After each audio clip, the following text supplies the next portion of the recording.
Hi everyone, it's Dr. Green, and this is the lecture that's going to cover the Heart of Darkness. Now, anytime I teach this text, and I really started doing that in the last few semesters, specifically as a result of teaching Things Fall Apart, is that I found that many of you have read this before, and you've probably read it in high school and have talked about it to some extent there. So I appreciate that it may not be new to you, and I also appreciate that it's a very dense text, and I think that's part of the nature of Conrad's writing. But part of this, again, the specific reason that I'm having you read it for me again this semester is that I want us to be able to consider what we learned and what we talked about with regards to Things Fall Apart, and then to consider Chinua Achebe's own very negative attitudes towards towards Heart of Darkness, excuse me. So the idea here is for us to really parse and to consider whether or not Achebe's declaration that Heart of Darkness is a very racist text is true or is a bit more of a limited view. And what I will say is that I'm not looking for consensus here. I think that there will be a number of you in class that will have different opinions about what we make of Heart of Darkness. Just in terms of starting off with where some of my ideas are and where I'm coming from, I do think that some of what is talked about in Heart of Darkness is appalling.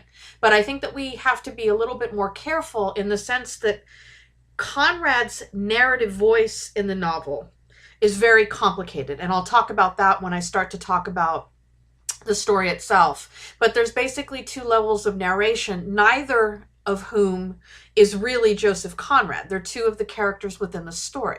So that being said, it's always complicated when we want to pin upon a specific author the feelings of the characters within the story. And in this case, Marlowe's voice is clearly the dominant one in this story.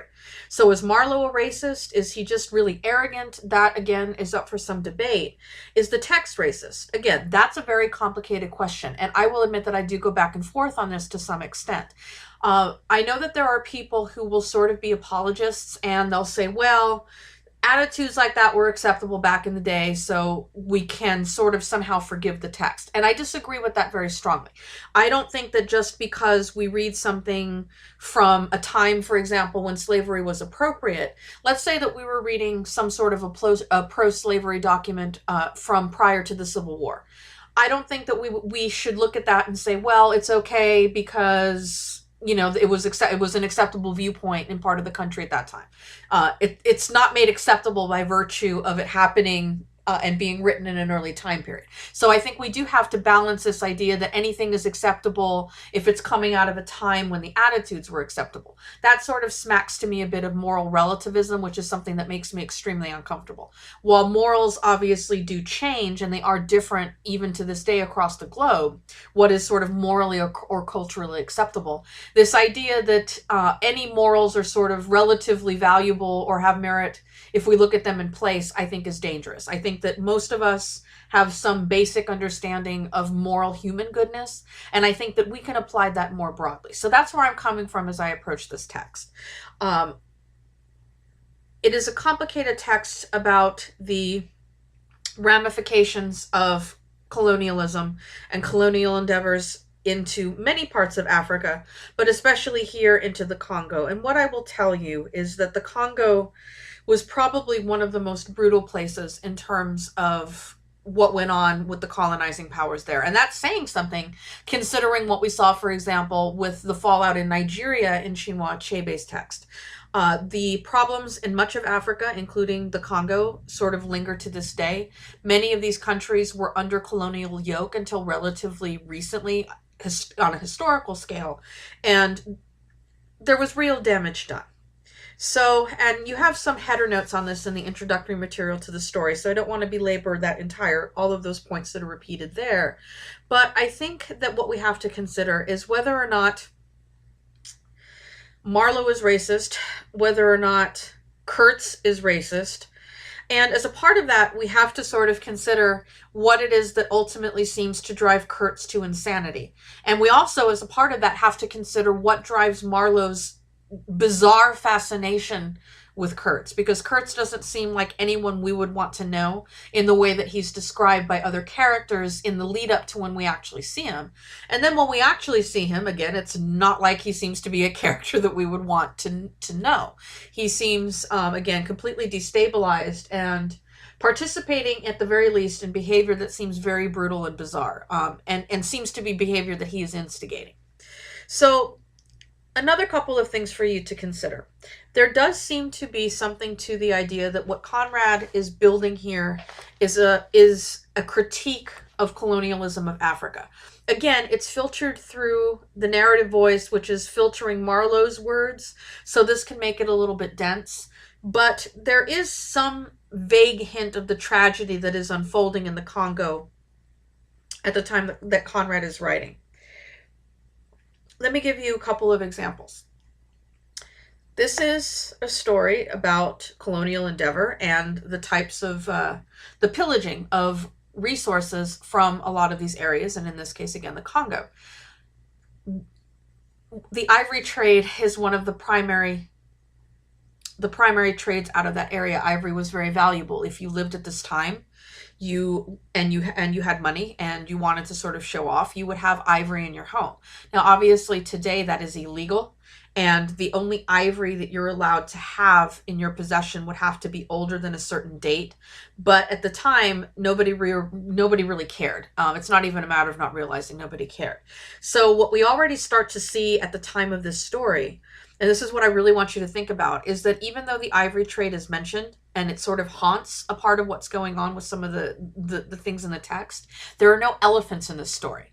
The elephants are already gone. And this is even when we as readers travel deep into the heart of the Congo.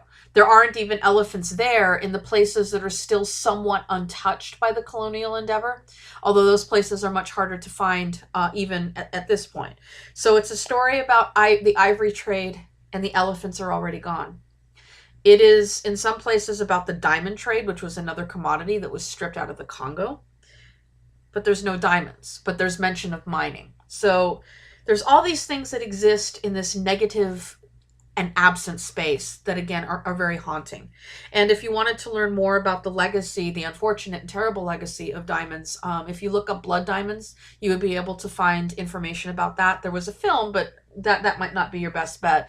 De Beers, who used to run commercials all of the time, was one of the largest sorts of purveyors of diamonds, and they were also sort of knee-deep in the blood diamond trade. So these things, like I said, they linger, and we have to sort of appreciate the story in its time, but we also have to understand its larger sort of historical context and where it takes us as modern readers today. All right, so I promised you that there was an unreliable narrator, and there's actually a very complicated narration going on here. So first of all, you have to look at the title, The Heart of Darkness. Now, at one level, it's referring to the Congo, and this idea of traveling up the Congo, getting further into the Congo, is sort of going further and further away from civilization and where things are more wild and savage. And again, this is where Achebe finds that very negative portrayal in the story. But what else is symbolically resonant about the Heart of Darkness? I think the question is whose. Is it referring to Marlowe and his kind of, again, the sick fascination that he builds for Kurtz? Is it Kurtz who has somehow been corrupted by his experiences? And again, is he corrupted because he's corrupted by the savage Africans? That's one possibility. Or is the fact that he is in an area where he is not constrained by the societal rules that he knew, does that allow him to express his own inner savagery? Again, it is a complicated question. The other possibility, of course, is that the Heart of Darkness refers to the colonial endeavor itself, and that is the rotten heart of darkness that is at the heart of all of the suffering that unfolds in the story. So, and it doesn't mean, as you're interpreting this and as you're thinking about meaning and as you're sort of parsing the text, it doesn't mean that there's only one reading and that you only have to say, okay, it has to mean this. It can mean one or more of those things together. Conrad is known for his symbolism and this very dense rendering of symbol in his stories, and this one is no different. So it doesn't mean that we are constrained to pick one interpretation and one interpretation only at the expense of disregarding any possible other. So again, I want you to keep that in mind as we look through this text. So in terms of the narration, now that we've considered who the title might be referring to, you'll notice right within the second paragraph of the story, somebody is speaking to us as the readers. The sea reach of the Thames stretched before us like the beginning of an interminable waterway. Okay, and at first, we might be tempted if you read the story a while ago and maybe you didn't remember the details, that this is Marlowe, and it's not. And this is why I said it was important. When you get to page 18, this person continues to talk and is sort of seems to be recounting from some distance the series of events that they had as they went up the Congo to retrieve Kurtz with Marlowe in attendance. Because Marlowe is described. Marlowe sat cross-legged right aft, leaning against the mizzenmast. He had sunken cheeks, a yellow complexion, a straight back, an ascetic aspect, and with his arms dropped, the palms of hands outwards, resembled an idol. And I want you to really think about why we're given that description of Marlowe the way that we're given it so early in the text. What will happen is that Marlowe will sort of pick up the story. He does that starting on page 19. And much of the rest of this is Marlowe sort of talking and talking and talking about different things in his own philosophies. But there are places where this other narrator comes back in. So the narrative voice is already diluted because you have someone who we don't even know, who is a part of this expedition, narrating how Marlowe is acting and what Marlowe is saying. So then we have even more slippage and even more of an opportunity for things being misremembered. That being said, Marlowe is also himself very much an enigma. And I don't know if you could ever really pin him down. I don't know that there were very many moments of honesty in the text from Marlowe. Perhaps with his fascination for Kurtz to some extent, but he hides the motivation. And then perhaps at the very end when he lies to Kurtz's lover about what has become of him, although the lie itself and his decision to lie may very well tell us something about his character, although again, it remains in the indefinite category when you really think about it. Marlowe knows how to make a good appearance, and you have that from this initial description. Think about how this looks. Like he's trying to look sort of casual and cool, and sort of like he's in some sort of repose, with his hands out as if he were in meditation. He gives a certain appearance. He knows how to tell a story. And anytime we have a narrator who likes to tell stories, and it's not an omniscient third-person narrator, we have to be very careful about the quality and the truthfulness of the narration and how it is that the narrative that Marlowe begins to tell is self-serving for him. Because once he's ready to talk, he sort of knows how to command an audience. This is always the way I think about it. On page 19, for example, as they're sort of gathered together, right, as the sun is setting, Marlowe says suddenly, and this also has been one of the dark places of the earth. It is completely at random, and we find out that he is a sailor, but he isn't the right kind of sailor. We're told he was a seaman, but he was a wanderer too. While most seamen lead, if one may so express it, a sedentary life. Their minds are of the stay-at-home order, and their home is always with them, the ship. And so is their country, the sea. So Marlowe is content to be on the water, but for reasons of discontent, if you follow the way that is unfolding. So people are sensing in Marlowe a certain discontent, something about his character that is not completely congruous. And then as Marlowe makes this comment, the narrator says his remark did not seem at all surprising. It was just like Marlowe. So it seems like Marlowe has this tendency to be sort of verbose and to sort of make these declarations that sound, almost as if he is going to be philosophizing for us.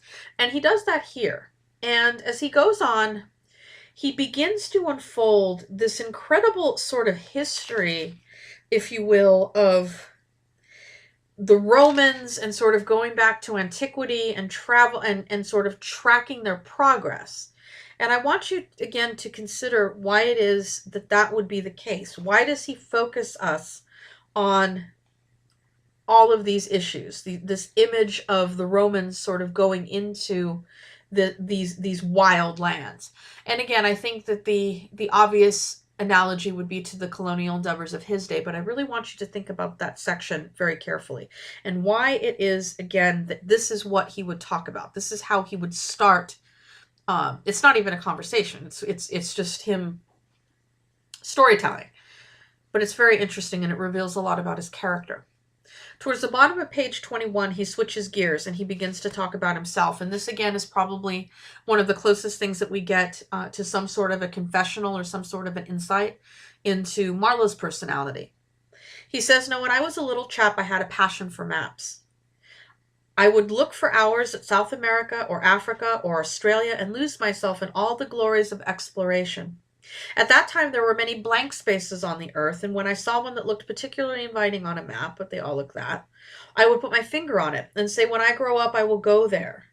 And a little bit later, if you go towards a few lines down, "True, by this time it was not a blank space any more. It had got filled since my boyhood with rivers and lakes and names.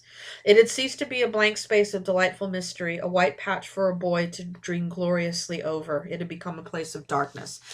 This, I think, is an extraordinarily important part of the text. And I think, again, that this requires very careful thought and assessment. There is the contrast of black and white, except think about the way that he's couching it, because he has the white map that's blank, and then the negative dark space that's filled in is filled in by the white colonizers, right? So there's something that Marlowe seems to recognize about what's going on. Now, whether he cares, that might be an issue, but he recognizes it. So he imagines this blank map. And the irony, of course, is that this was his place of privilege even as a young white boy. It wasn't blank. There were people living in these areas. They had named the land themselves. Remember, for example, in Things Fall Apart, this was Igbo land that then became Nigeria. These rivers, they had names. But to the whites that went in, all of that was irrelevant, and they saw it essentially as undiscovered territory, and it isn't true. And Marlowe, again, seems to recognize the disconsonant nature of those ideas. And there seems to be a sense of loss when he realizes that the map has been filled in. But then again, you have to really ask yourself, is that because Marlowe cares about what's happened to the Africans who have lived there? Or is that just because he himself doesn't get to be the great white adventurer? That, again, is where Marlowe's personality becomes very, very hard to parse. I would say that it becomes further complicated by the time we get to pages 28 and 29. This is not the only place where we see slaves that are mentioned, but this is one of the most sustained places where we see Marlowe directly interacting and commenting on what he has seen and what he sees. And it is a horrible image. A slight clinking made me turn my head. 6 black men advanced in a file, toiling up the path. They walked erect and slow, balancing small baskets full of earth on their heads, and the clink kept time with their footsteps. Black rags were round their loins, and the short ends behind waggled to and fro like tails. I could see every rib. The joints of their limbs were like knots in a rope. Each had an iron collar on his neck, and all were connected together with a chain whose bites swung between them, rhythmically clinking. So they're working in the mine, and they're sort of doing the blasting, and these are the slave laborers that are working. And it's a terrible image, because on the one hand, he makes them animal-like with that image of the tails from their the cloths that they're wearing sort of looking like animal tails. But Marlowe also recognizes that they're in terrible shape. He recognizes that their physical condition is deteriorated. And the interesting part about this towards the bottom of 28 is that Marlowe makes a decision. Instead of going up, I turned and descended to the left. My idea was to let that chain gang get out of sight before I climbed the hill. You know, I am not particularly tender. I've had to strike and to fend off. I've had to resist and to attack sometimes. That's only one way of resisting, without counting the exact cost according to the demands of such sort of a life as I have blundered into. I have seen the devil of violence and the devil of greed and the devil of hot desire. But by all the stars, these were strong, lusty, red-eyed devils that swayed and drove men. Men, I tell you. And so this is, again, gives us, there's almost a violence and aggression in his speech. And for me, it sounds like it's almost as if he starts to lose a little bit of the very self-possessed self-control that he has in the earlier parts of when he's first introduced. And I think it is interesting that for whatever reason, and he doesn't completely commit to why, although he seems unnerved. He doesn't want to walk with the chain gang in sight. He wants to sort of step off the road and let them continue, and then continue on himself. But we think, well, if he's just this, cool guy, nothing bothers him, he's off exploring the Congo, why would he want to do that? And he continues on with a little bit longer onto page 29 when he sees them again after their sort of taking a break, I guess you could say, when he sees them again. They were dying slowly, it was very clear. They were not enemies, They were not criminals. They were nothing earthly now, nothing but black shadows of disease and starvation, lying confusedly in the greenish gloom. And that it seems to be, if not exactly pity, it seems to be, at least from Marlowe, some sort of a reckoning of what it is that's been going on in the human toll. Now, the problem here is that and this is where it intersects, and we have a problem with what Achebe said. None of the African characters, none of these slaves really has their own voice. The only one that really has any characterization is the African woman later on in the story, but she is problematical in her own right, and we'll look at her when we get to that section. But this is essentially a white author and a white character interpreting the slaves, but there is an objectification to that. So again, this bothered Achebe, and this again, if you keep in mind, going back to what we saw in that text, Okonkwo was deliberately given a voice to avoid what goes on here. So once we leave that behind, the story begins to pick up pace with regards to the mystery of Kurtz. Now, depending on who you talk to, Kurtz is either some sort of an unspeakable monster who's been doing unspeakable things that no one wants to talk about, or he has somehow been wronged or slandered. So there's no truth there either. There isn't any truth to find. The first mention we get on page 31 is that Kurtz was, quote, a very remarkable person. But that, again, is a little bit of a dodge, because you could say that something is remarkable, but that doesn't necessarily mean that it has to be positive in its connotation. And so we don't know how to take that he was remarkable. But once Marlowe learns about Kurtz, he is fascinated. On page 34, there's another description of Kurtz as, quote, the best agent he had, an exceptional man of the greatest importance to the company. Because remember, he's been missing for a couple of months, and now they're trying to find him. But everybody seems somewhat uneasy about mentioning Kurtz, about talking about him. At the very least, there seems to be some sense that his behavior has become completely bizarre. There are whispers about what he's been doing, and it turns out that those whispers seem to be true. He is leading this group of Congo natives and has taken as his mistress one of their women. And you think, okay, for what purpose? Is he trying to like overthrow the white colonial powers? Is he just drunk on the power that they're willing to give him because they see him as this kind of white savior? It's very disturbing. And we don't ever get an answer, because Kurtz is incapable of expressing anything coherent by the time he appears in the story. And the question throughout this whole thing, repeated in many different phrasings, is, as it says on page 36, who is this Mr. Kurtz? Who is this Mr. Kurtz? Well,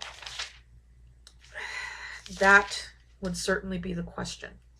Marlowe initially denies on page 41 at the very end of section 1 that he's fascinated. He says, I wasn't very interested in him. That's a lie. He absolutely is very much interested in him. But the more he hears about these strange rumors, the more he is unable to sort of hide the fact that he's fascinated. So he's been fascinated all along. It's just that he's been hiding it. But now, as they're going through, and they're moving through and getting further in and further up the Congo, they're starting to come on places of carnage, right? There's places where they're running into hostile villagers. There's places where villages seem to be abandoned. And again, what's the implication of where those people have gone? They've been taken into slavery, driven out of their lands, killed, etc. Marlowe does not make a lot of commentary about this. He sounds almost like a reporter. And our other narrator, our main narrator, also sort of sounds a little bit like a reporter. Now, as we go through and we actually get to the point where Kurtz is introduced into the text, there are directly, like physically, there are rumors that he's actually been defrauding the company or that he is incompetent. But there's also a sense that some of them feel that he's been, quote unquote, abandoned in the Congo. So again, think about how disparate these images are that we're asked to put together. When they finally get hold of Kurtz on pages 64 and 65, it's a bizarre scene. He's been living in this area where he's got heads on pikes. I mean, it's savage and brutal. But again, is that because the Africans are savage, or is that because Kurtz is? That again is where I think there is complexity.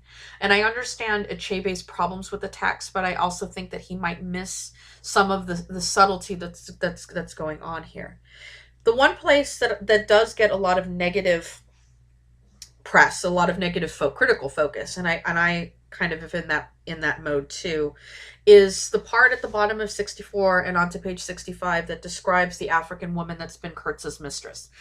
She is objectified. She's made to be this kind of idea of the eroticized other, you know, the non-white woman who is exotic by virtue of the fact that she's not white.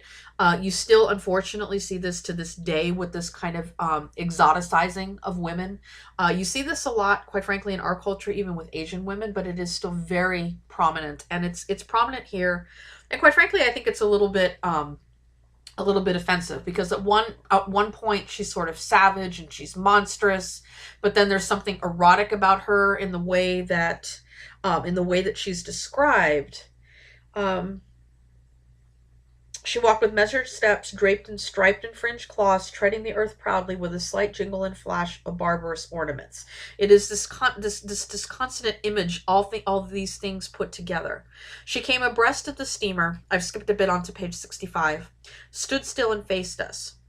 So she doesn't say anything, but she simply sort of has this moment, and they perceive this as her sort of saying goodbye to Kurtz, and then she walks off. But in that moment, she is, I think, uncomfortably objectified. She is, quite frankly, the only woman we've really seen in this text until we get to the end and Kurtz's lover back home is introduced. But again, what a controversial thing that is in here. And then from here on out, we get Kurtz, but we only get Kurtz in his delusion or in his insanity. He says, "Save me, save the ivory, you mean. Don't tell me, save me. Why, I've had to save you. You're interrupting my plans. Sick, sick. Not so sick as you would like to believe. Never mind, I'll carry my ideas out yet. I will return. I'll show you what can be done. You with your little peddling notions. You are interfering with me. I will return." Then it sort of cuts out. But my gosh, you guys, what does that mean? And I think, again, if you really are reading closely the way you should, this could mean any number of things. You're interrupting my plans, not so sick as you would like to believe, that they all have been talking about how crazy he is, but he really isn't and knows exactly what he's doing. Or has he really taken leave of his senses completely? Has he been corrupted by the Congo? And if that's your reading, then again, this would add weight to the criticisms that Achebe made to the text. And by the time we get to page 71, very soon after he is introduced into the text, Kurtz dies. And his very last lines, there's almost a sense of the biblical there right beforehand. Anything approaching the change that came over his features I've never seen before and hope to never see again. Oh, I wasn't touched. And Marlowe will always sort of try to discount his own feelings by saying it didn't matter. I wasn't touched. I was fascinated. It was as though a veil had been rent. And that is a biblical image. And I think I've said it before, but a lot of Western literature will touch on biblical references. This is referring to the moment of Jesus's death, when the veil in the temple is torn in two. So there is something that is almost made to be biblical and almost apocalyptic about these last moments. And the last thing that Kurtz says is the horror. Marlowe interprets it as if Kurtz has sort of seen something or seen something with his dying eyes, and the vision is terrifying. But what that vision is, we never know. Is it a vision of his own culpability? Is it a vision of the Congo being destroyed? Is it a recognition of his own actions? This is where there is so much ambiguity in how this text will read. But that is the last, and that is all of the explanation that we get from Kurtz. The story ends with Marlowe. And the story ends again with Marlowe recounting what he did when he met Kurtz's lover. And when she asks what his last words were, he says he can't tell her that his last words were the horror, that she could not possibly understand what that would mean, and that it would sicken her and terrify her, so he lies. Now, Marlowe has never been given over to any sort of sentimentality. So my question for you as the final thought is, why does he bother to spare her feelings here?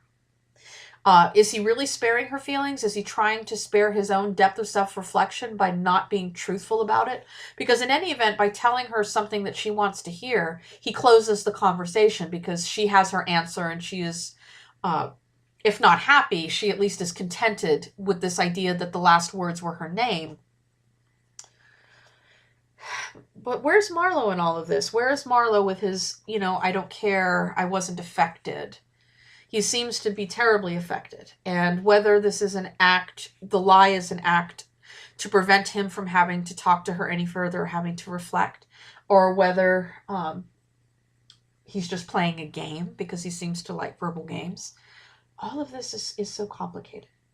So I'm looking forward to hearing what you have to say about the story in the forums. Again, I'm not looking for consensus because I think that there is, even if you wanted to say that it is not as racist a story as Achebe talks about in his own essay about it, that doesn't mean that we have to say that it's not. It doesn't mean that we can't find those places where those elements are there in the text. So again, it doesn't have to be all or nothing.